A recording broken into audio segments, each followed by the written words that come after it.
Pilipinas, una sa ating mga balita. Tataas ang singil sa kuryente ng Manila Electric Company o Meralco ngayong buwan ng Oktubre.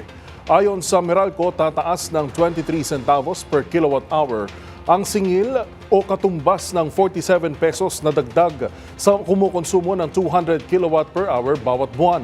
Habang 70 pesos ang dagdag sa mga kumukonsumo ng 300 kilowatts per hour, 93 pesos sa kumukonsumo ng 400 kilowatts per hour at 93 pesos sa kumukonsumo ng 500 kilowatts per hour. Una nang sinabi ni Meralco spokesperson Joe Saldariaga ang posibleng taas singil na dulot umano ng paghina ng piso kontra dolyar na nagpapataas sa generation charge.